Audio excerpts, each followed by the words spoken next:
Olá para você que nos ouve pela Rádio Defensoria, eu sou Adriana Paulino e nós estamos aqui para mais uma edição do Entrevistas DPE. Hoje nós vamos conversar, esclarecendo o estrabismo e os cuidados com a saúde ocular ao longo da vida, hoje aqui no Entrevistas DPE. E nossa convidada especial de hoje para falarmos sobre esse assunto, eu estou aqui com a doutora Tariana Vanderlei, ela que é oftalmologista e vai conversar com a gente sobre esse assunto, nos tirar dúvidas, nos trazer mais esclarecimentos sobre esse assunto. Seja muito bem-vinda, doutora Tariana, ao Entrevistas DPE. Muito obrigada pela Defensoria, pela oportunidade de poder explicar um pouquinho sobre o que eu amo fazer, que é estrabismo. Olha só, especialista na área, né? Vai tirar aí dúvida de muita gente que nos acompanha. Doutora, para nosso começo de conversa, né? O que é o estrabismo e quais são os principais tipos dessa condição? O estrabismo é quando acontece o desalinhamento do olhar. Esse desalinhamento pode ser para fora, como se estivesse apontando para a orelha, para dentro, como se estivesse apontando para o nariz, ou vertical, que é para cima ou para baixo. A pessoa nasce ou é uma condição que você pode, ela pode aparecer na pessoa no decorrer da vida, em qualquer fase da idade? Então, existem casos congênitos que realmente nasce com esse probleminha e existem situações que ele é adquirido ao longo da vida, tanto criança quanto adulto, quanto idosos. Então, qualquer idade pode aparecer. Então, são também fatores genéricos, né? Genéticos, vem de família e também ele pode ser adquirido. O que causa, né, a pessoa ter estrabismo já depois de uma certa idade? O que causa? Tem um motivo? Explica pra gente, doutor, ou simplesmente acontece? Existe o simplesmente acontece, né? E existem algumas causas. Por exemplo, um paciente que teve algum AVC, uma doença neurológica, pode ocasionar um estrabismo. A falta do uso do óculos pode ocasionar um estrabismo. Existem estrabismos justamente porque a criança não usa óculos. Ou o estrabismo com a idade, que ele também pode aparecer. Então, tem tanto fatores genéticos quanto outros fatores. A questão da idade aparece mais em crianças, em adultos ou em qualquer idade ele pode aparecer? É mais comum em crianças, mas em adultos e idosos ele pode aparecer também. Também, né? Quais são os sinais, né? Os pais devem observar em seus filhos para a suspeita de estrabismo, né? Primeiramente, eu gosto de dizer assim, criança não sabe informar, né? Então, tem que haver sempre uma avaliação oftalmológica de rotina, né? Mas alguns sinais que o pai pode se preocupar é quando a criança tá no sol, que ela fecha muito o olho, que ela tá piscando bastante, que às vezes ela fecha um olhinho para tentar ver melhor, que ela reclama, né, de dor de cabeça. Então, tem várias causas, assim, né? Várias queixas, já na pode verdade. ser um problema de visão, Sim. Né? O que a gente pode diferenciar? Porque tem crianças que chega para a mãe e diz: mãe, eu estou precisando usar óculos, porque vê o outro usando, acha bonito e quer usar o óculos, sendo que não tem nada. Como é que a gente pode detectar? É por essas questões, né? Vendo se está fechando o olhinho, se realmente ele tem essa necessidade de estar usando um óculos, se a gente deve estar levando ao oftalmologista regularmente. Porque aí a gente, muitas vezes, é como você diz, a criança não sabe explicar e muitas vezes a gente não sabe como detectar. Criança tem essa vontade mesmo. Um coleguinha, um priminho, a mãe, algum familiar usa e ela tem vontade. Ela chega no consultório, Exato. A mãe: mas doutora, ele reclama disso, fala que não enxerga. Aí a gente faz o exame, não tem grau nenhum. E a gente fala: pode comprar um óculos sem o grau, né? Você pode usar um óculos de sol, mas um dia na vida pode ser que você precise, agora não precisa. Mas não tem muito como os pais conseguirem definir isso, porque assim, o que pode acontecer? A criança pode ser cega de um olho, assim, não enxergar direito de um olho e enxergar super bem do outro. Então, nesse princípio, ela vai estar vendo tudo. Nossa, não, mas ele enxerga tudo. Mas a gente não fica tapando um olho e tapando o outro para testar, né? Então, às vezes, só na consulta que a gente vai conseguir definir. Sou profissional mesmo, né, para detectar de fato.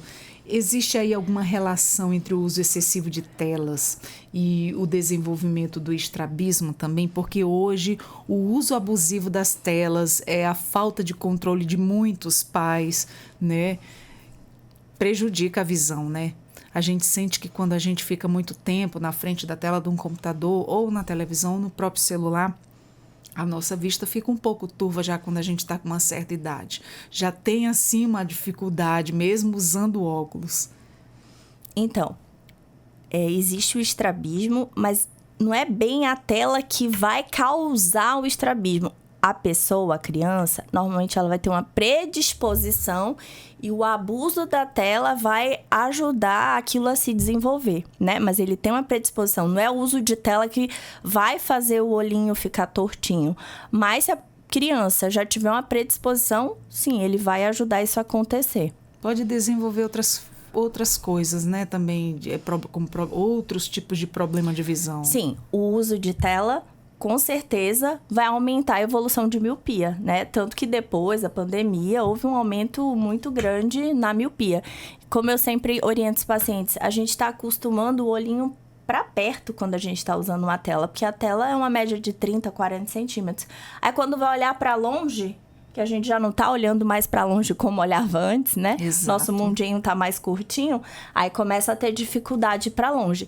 Tanto que, para controle de miopia, a gente tem as orientações do tempo de tela, não só para controle de miopia, mas para as crianças e para a população como um todo, né? A gente tem algumas orientações de saúde ocular, por exemplo, a cada 20 minutos de tela, descansar 20 segundos olhando a 20 pés. Esse 20 pés, né, para ficar a regra dos 20, mas às vezes a gente não tem essa distância toda, mas olha o mais longe possível, para o olhinho dar uma descansada e conseguir trabalhar, né? Quando a pessoa está muito tempo focada ali na tela do celular, às vezes vai para o quarto, apaga a luz e fica super confortável ali olhar para o celular com a luz apagada. Isso é saudável ou não, doutora? Tem que olhar na luz mesmo. A gente precisa de um ambiente com a iluminação adequada, sim. O estrabismo, ele pode afetar o desenvolvimento visual da criança? Como é que funciona esse impacto? Sim.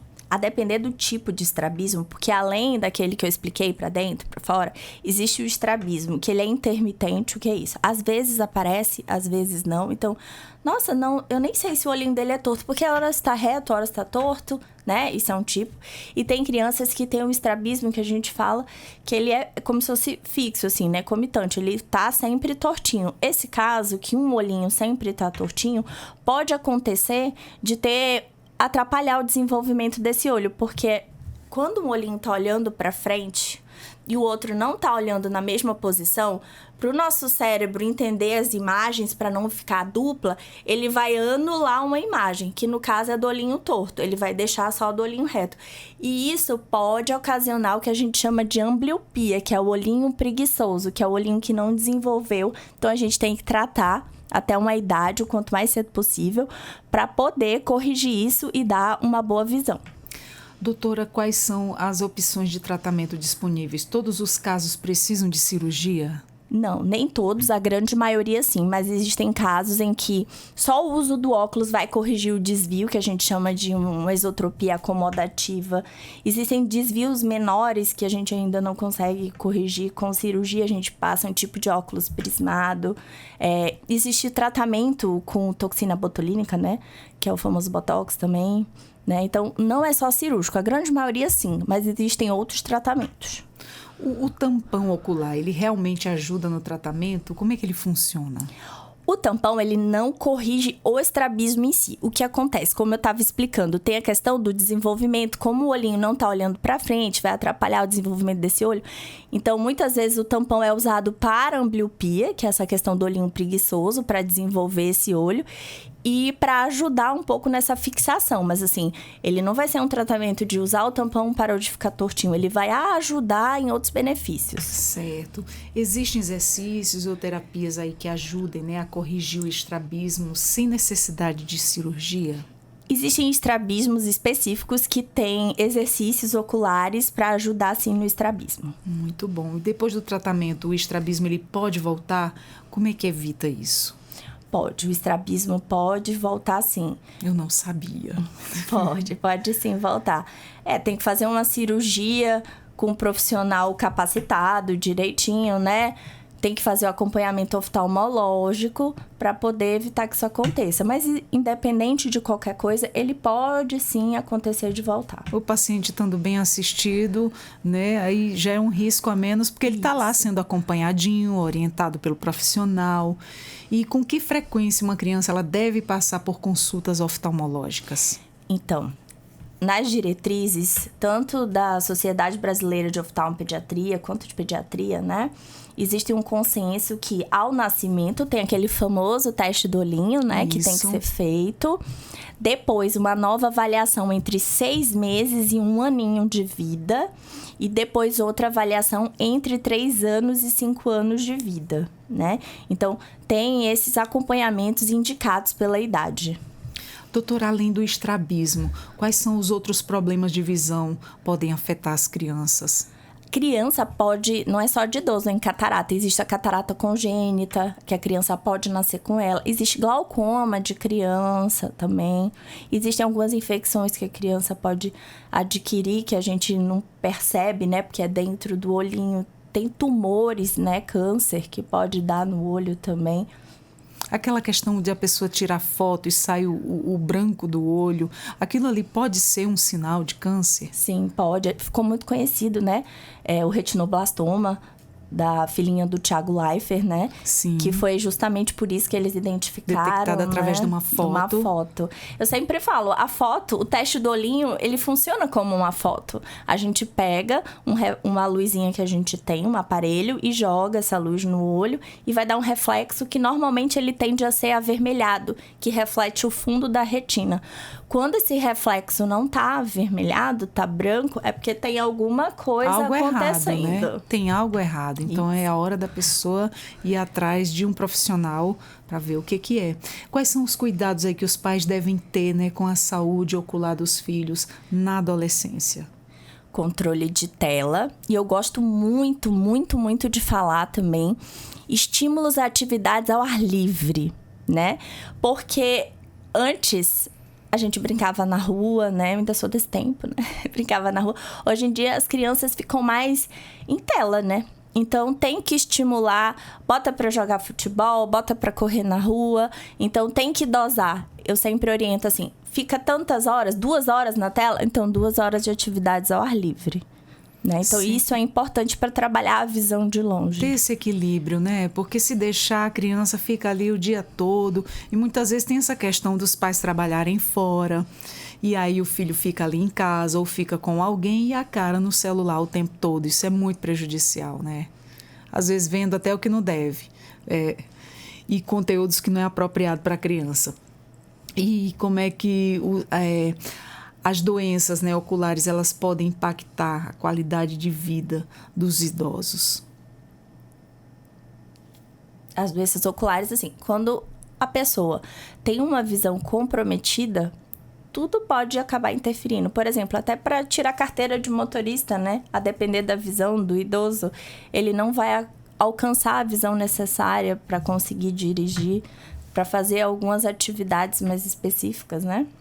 E quais são os cuidados que os idosos eles devem ter com a saúde ocular, né? Para prevenir as condições como a catarata, o glaucoma, que é muito comum nessa idade, né? A catarata, ela é um envelhecimento de uma lente que a gente nasceu do olho, né? Então, assim, ela vai acontecer. O que a gente pode ajudar para retardar um pouco isso, né? É usar óculos de sol, né? Então, a catarata, como a carninha crescida, né? Que é o pterígio, eles acontecem uma evolução mais rápida com a exposição solar. Então, o uso de óculos de sol é importante por isso. Ajuda muito, né? Sim. O impacto com a claridade, o óculos solar, com filtro solar, já é uma proteção, né, doutora? E óculos com a garantia, com filtro solar, claro, né? Não comprado aquele plásticozinho escuro. Exatamente, ainda mais nesse sol aqui do nosso norte, sim, que é tão quente, tão intenso, tão forte. Quais são os sinais de alerta, né, para as doenças oculares em pessoas mais velhas? A principal é quando o paciente começa porque adulto já consegue ter essa percepção maior, né? Sim. De que tem alguma coisa embaçada, tá meio nublado. Isso é uma coisa importante. Agora, com relação ao glaucoma, ele é uma doença muito silenciosa, né? Então, o ideal é fazer consulta regular anualmente, né? Para pegar o glaucoma numa fase mais inicial, para poder cuidar e tratar. Porque quando a pessoa já está sentindo, é porque provavelmente ele já está mais evoluído. Porque o glaucoma, ele acomete o campo de visão. Então, é como se a visão estivesse diminuindo, assim, em tamanho. Perde o campo lateral e vai encurtando e ficando só o partezinha do meio. Vai centralizando. Isso. Vai focando ali só na frente. Nossa, aquela percepção lateral vai perdendo. Vai perdendo. Nossa. E com a população idosa aumentando, né? Quais são os principais desafios que você encontra no tratamento oftalmológico dessa faixa etária? Então, a indicação da cirurgia de catarata. Alguns têm um pouco de restrição. Mas eu tô idoso para operar. Mas a catarata normalmente é uma cirurgia de paciente idoso. Eles têm bastante receio de realizar a cirurgia, sendo que é a cirurgia mais realizada no mundo, né? Então, é uma cirurgia segura, tranquila. Eles têm receio, têm medo, né? Porque sempre qualquer tipo de cirurgia causa um pouco de ansiedade, de medo, por não conhecer, né? Mas o profissional da saúde, com certeza, toda vez faz aquele preparo, dá aquelas orientações básicas que tem que dar, tirando o nervoso do paciente.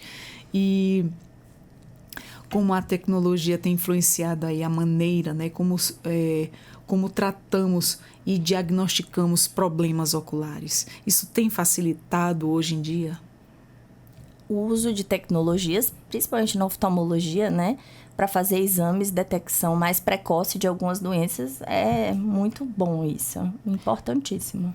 Doutora, alguma mensagem que você queira deixar, algum alerta para os nossos ouvintes que estão aí nos acompanhando? Gostaria de orientar a todos com relação à saúde ocular, né? Então, usar sempre óculos de sol, ter os cuidados com as crianças, de levá-las em consulta como rotina regular, né? Também gostaria de orientar o tempo do uso de tela, orientar e estimular atividades ao ar livre, que o dia é bonito. Boa Vista ainda é uma cidade tão tranquila, com tantas praças, com tanta coisa para fazer, né? Então, gostaria de orientar isso, as pessoas aproveitarem um pouco para olhar mais para longe e parar de olhar tanto o celular, assim. É tanto que os nossos óculos hoje, ele tem proteção de luz azul, né? Porque hoje em dia a gente fica muito tempo na frente do computador, do celular, principalmente do celular e da televisão. Já começa a enxergar vulto depois que para de assistir. Doutora, muito obrigada por essa nossa conversa esclarecedora, informativa e preventiva. Foi um prazer, muito obrigada pela oportunidade. Nós conversamos com a doutora Tariana Vanderlei, oftalmologista, que nos tirou aqui muitas dúvidas e esclareceu muita coisa sobre o estrabismo, sobre outros também.